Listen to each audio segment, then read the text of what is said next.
Hello दोस्तों, बात करते हैं टॉप 25 प्रश्न जो कि सभी एग्जाम के लिए इम्पोर्टेंट है। तो जो इसका पहला प्रश्न है, भारतीय संविधान में समानता का अधिकार किस अनुच्छेद में है? तो भारतीय संविधान में जो समानता का अधिकार है वो कितने अनुच्छेद में? तो 12 और 18 अनुच्छेद में, यानी विकल्प जो इसका होगा वो ए राइट आंसर होगा। और आपको लास्ट में कमेंट करना है कि आपको कितने प्रश्न का उत्तर पहले से ही पता था। तो जो इसका अगला प्रश्न है, प्रश्न 2, अस्पृश्यता का उन्मूलन किस अनुच्छेद में किया गया है? तो किस अनुच्छेद में किया गया है? तो अनुच्छेद 17 में किया गया है, यानी विकल्प जो इसका होगा वो सी, विकल्प इसका सी राइट आंसर होगा। और जो इसका अगला प्रश्न है, प्रश्न 3, पिछड़ा वर्ग आयोग का गठन किस अनुच्छेद के तहत किया गया? तो पिछड़ा वर्ग आयोग का जो गठन किया गया था वो किस अनुच्छेद में किया गया था? तो 340 के तहत में किया गया था, यानी विकल्प जो इसका होगा वो ए राइट आंसर होगा। और जो इसका अगला प्रश्न है, प्रश्न 4, मंडल आयोग किससे संबंधित है? तो मंडल आयोग जो संबंधित है वो पिछड़ा वर्ग आरक्षण से संबंधित है, यानी विकल्प जो इसका होगा वो बी, विकल्प इसका बी राइट आंसर होगा।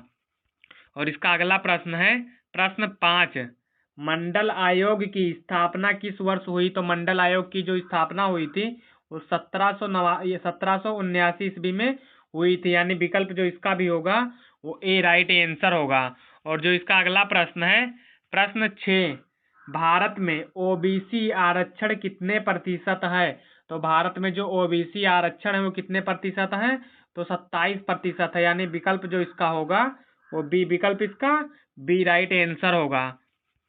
और इसका अगला प्रश्न है, प्रश्न 7, जाति प्रथा का मुख्य आधार क्या था? तो जाति प्रथा का जो मुख्य आधार था वो क्या था? तो जाति प्रथा का मुख्य आधार था जन्म, यानी विकल्प जो इसका होगा वो ए, विकल्प इसका ए राइट आंसर होगा। और जो इसका अगला प्रश्न है, प्रश्न 8, तो प्रश्न 8 है इसका, संविधान में सामाजिक न्याय का विचार किससे जुड़ा है? तो संविधान में जो सामाजिक न्याय का विचार जुड़ा है वो किससे जुड़ा है? तो जुड़ा है नीति निदेशक तत्व से जुड़ा है, यानी विकल्प जो इसका होगा वो बी, विकल्प इसका बी राइट आंसर होगा। और इसका 9वां प्रश्न है, अनुसूचित जाति और जनजाति का उल्लेख संविधान के किस अनुच्छेद में है? तो अनुच्छेद में जो है वो किस अनुच्छेद में? तो 5वीं और 6वीं अनुच्छेद में है, यानी विकल्प जो इसका होगा वो ए राइट आंसर होगा। और जो इसका अगला प्रश्न है, प्रश्न 10, राष्ट्रीय पिछड़ा वर्ग आयोग को संवैधानिक दर्जा कब मिला? तो राष्ट्रीय पिछड़ा आयोग को संवैधानिक जो दर्जा मिला था वो कब मिला था? तो वो मिला था 2018 में मिला था, यानी विकल्प जो इसका भी होगा वो ए, विकल्प इसका ए राइट आंसर होगा। और यदि आप वीडियो पहली बार देख रहे हैं तो वीडियो को लाइक करके चैनल को सब्सक्राइब कर लें और वीडियो को अपने सभी दोस्तों के बीच में शेयर कर दें। तो इसका जो अगला प्रश्न है, प्रश्न 11, जाति प्रथा का विरोध किसने किया? तो जाति प्रथा का जो विरोध किए थे वो महात्मा गांधी जी ने भी किए थे और डॉक्टर भीमराव अंबेडकर जी ने किए थे और ज्योतिबा फूले ने किए थे, यानी कि इन सभी ने मिलकर किए थे। तो इनका जो विकल्प ऑप्शन होगा वो विकल्प इसका डी राइट आंसर होगा। और जो इसका अगला प्रश्न है, प्रश्न 12, अछूत शब्द किससे संबंधित है? तो अछूत शब्द जो है वो सामाजिक भेदभाव से संबंधित है, यानी विकल्प जो इसका होगा वो बी, विकल्प इसका बी राइट आंसर होगा।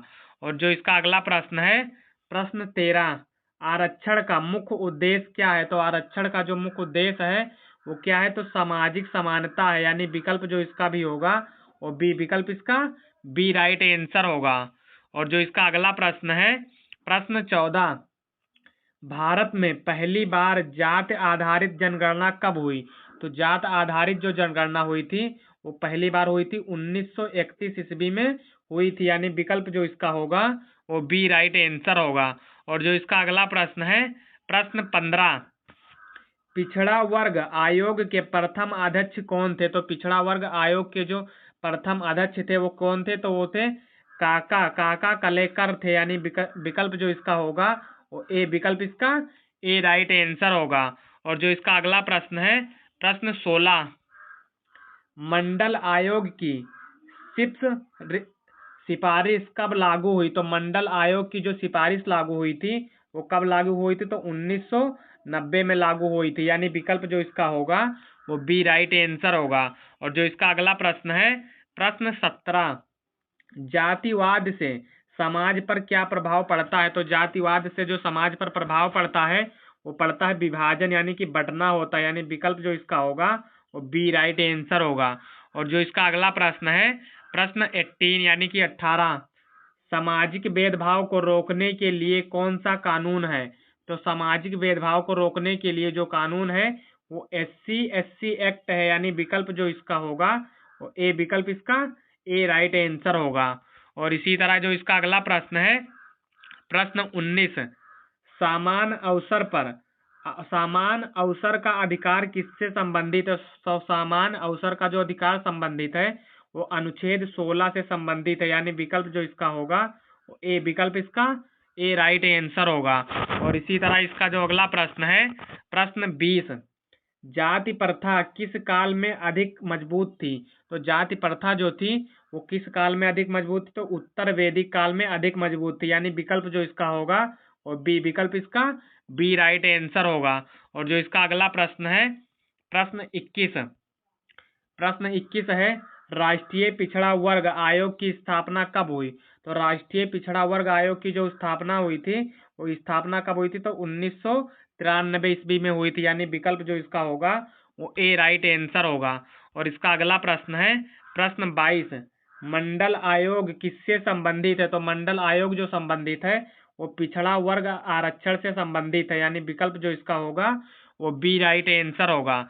और जो इसका अगला प्रश्न है, प्रश्न 23, पिछड़ा वर्ग आयोग किस अनुच्छेद के तहत बनाया गया? तो किस अनुच्छेद के तहत बनाया गया था?